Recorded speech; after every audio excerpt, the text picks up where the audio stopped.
You're right. So Fujitsu does, as an organization, have a huge portfolio. And if you look at our dynamic infrastructure stack, it traditionally starts with the traditional hardware elements like we discussed today, which is the client, products and notebooks, the desktops and the workstations. So that would, let's say, be the building block of your stack.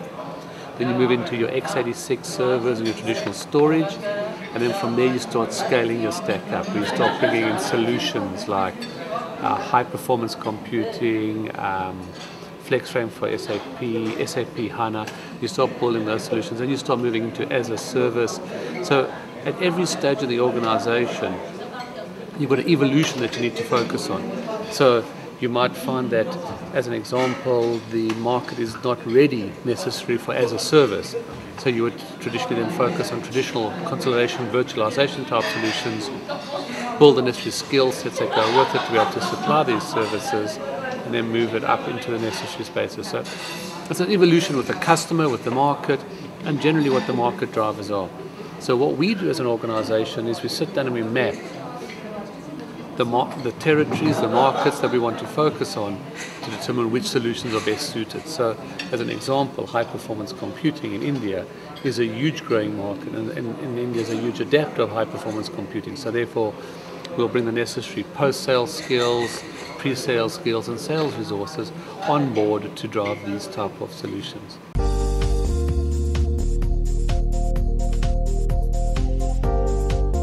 I would say very much so. I think there's definitely been hiccups and hurdles along the way, but I think that's just a business practice that everyone would expect. But I'd like to touch on the late entrance discussion. I don't believe that being a late entrant into the Indian market is an inhibitor. It definitely does not mean we have the top of mind awareness that the vendors who have been in India for longer have necessarily had. But over the last few years, the acceptance of Fujitsu as a brand has been phenomenal. And I think the brand Fujitsu carries a huge amount of credibility in many people's minds, and it does represent quality, reliability, innovation.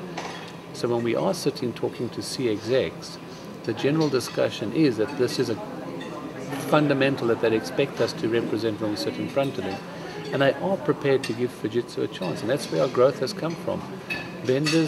CIOs looking, or CEOs or CXOs of any description, looking for a new partner in the Indian marketplace that can bring the DNA that I've just spoken about.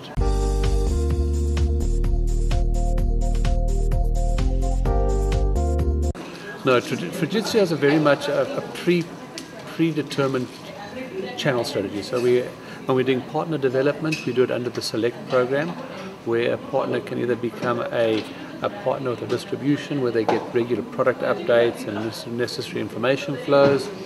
So they can then evolve into a Select partner program where we build business plans with them, and then we move them into the Expert Select range where they become even more certified on some of our high-end solutions. So at each stage there's an investment required from both parties, and we develop this program and we roll it out globally. So there's a global rollout of Select as an organization, and then in parallel to that we also have this traditional usual model as far as the distribution model is concerned, which is also pretty consistent around the markets that we work in. So normally you have your tier 1 distribution structures and maybe a second tier or third tier, but that is just a market specific. In some markets it stops at tier 2-tier structure, in other markets it goes to a 3-tier structure.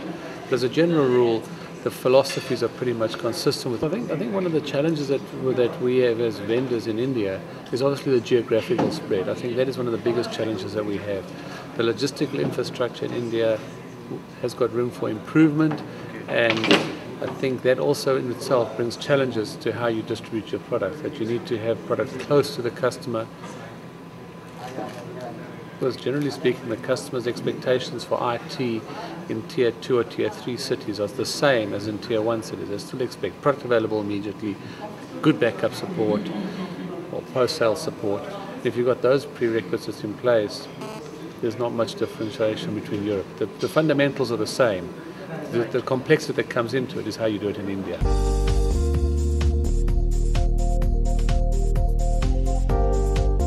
I think Fujitsu is already a household name globally. I think it's one of those It's one of those sort of, everyone knows the enigma of who Fujitsu is. They're definitely an organization that just has been around for 75 years.